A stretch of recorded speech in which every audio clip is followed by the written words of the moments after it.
Hi, everyone. I wanted to take a minute and explain the Nullification Crisis Journal. Honestly, this journal is the one that students struggle with every single semester.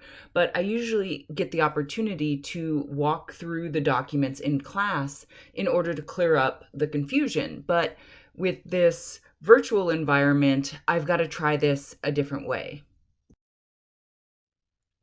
So, the first question in the journal is, how did South Carolina justify the ordinance of nullification?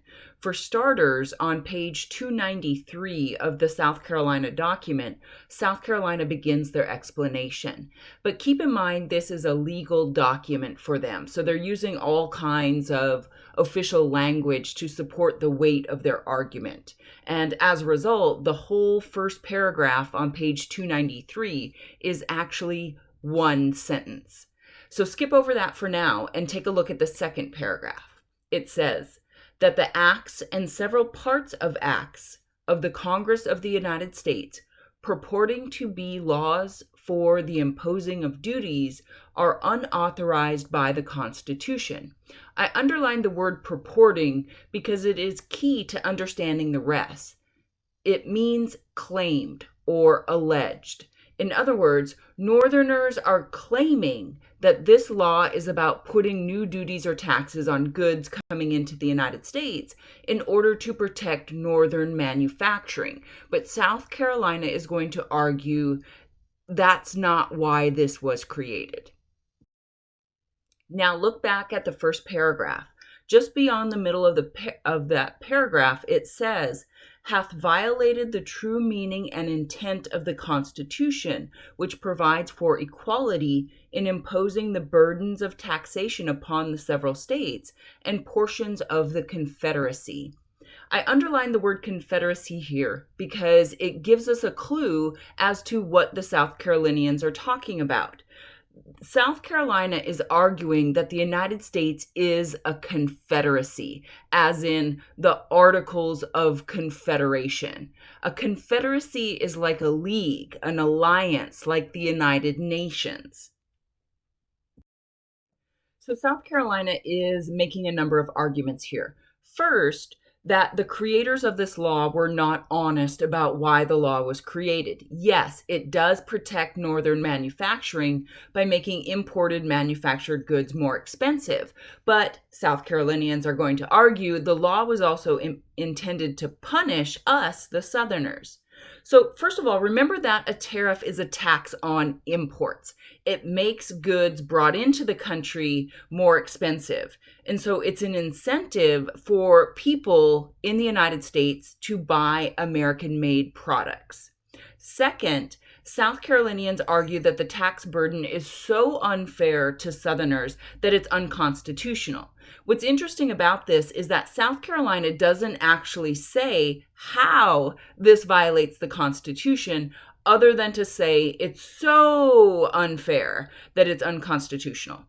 Finally, remember the Sedition Act and how it clearly violated the Constitution. So the Sedition Act of 1798 made criticizing the government a crime, and it clearly violated the First Amendment protections of free speech. When Jefferson and Madison wrote the Kentucky and Virginia resolutions, they argued that it was up to the states to determine if a law was unconstitutional. And so Jefferson and Madison introduced the idea of the compact theory of government and nullification. But of course, the Supreme Court shot down the compact theory and nullification with the case of McCulloch versus Maryland in 1819. South Carolina is going to completely ignore this. South Carolina is going to bring back the compact theory of government in order to make their argument. That's what John C. Calhoun had done in the South Carolina Exposition and Protest in 1828. And so all of this is to say that if the compact theory of government is valid, then nullification is valid. And then in the rest of this document, South Carolina explains that because this law is invalid, that officials in South Carolina will be forbidden to collect the taxes. So, why does President Andrew Jackson oppose nullification so forcefully? First, Jackson attacks the foundation of South Carolina's ordinance. Take a look at page 250 of Jackson's document, that first full paragraph. He says, the South Carolina ordinance is founded not on the indefeasible right of resisting acts which are plainly unconstitutional and too oppressive to be endured, but on the strange position that any one state may not only declare an act of Congress void, but prohibit its execution, that they may do this consistently with the Constitution. So, in plain language, what Jackson is really saying here is that he finds it very strange that a state can declare a national law invalid and then not be in violation of the Constitution when they do that.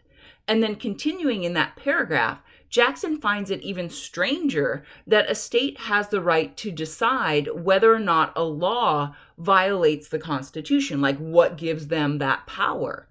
And then moving into the next paragraph, Jackson also claims that those who think secession is possible because nullification is possible are wrong. And then finally, to answer the question directly, Jackson opposes nullification so forcefully because it makes the federal government obsolete. The United States of America, that national government, would be unnecessary because if a state could violate any law or disobey any law, what is the point of having a national government to hold the states together at all? I mean, what is the point? Our final question: does Jackson support the compact theory of government? No, he does not. At the bottom of the page 250 and the top of page 251, he explains that the Constitution of the United States forms a government, not a league. In other words, we're not living under the system that we had with the Articles of Confederation. This Constitution creates a nation, one nation, not a bunch of nations held together in an alliance. So one state doesn't have the power to ignore or invalidate the laws of the nation. Many students get confused when Jackson mentions the word compact 2 paragraphs above the one we just talked about. He says, the people of the United States formed the Constitution, acting through the state legislatures in making the compact to meet and discuss its provisions. Even though Jackson uses the word compact here, he is actually arguing that the people voted in these state conventions that approved the Constitution. Therefore, Jackson is still supporting the idea of we the people created the government.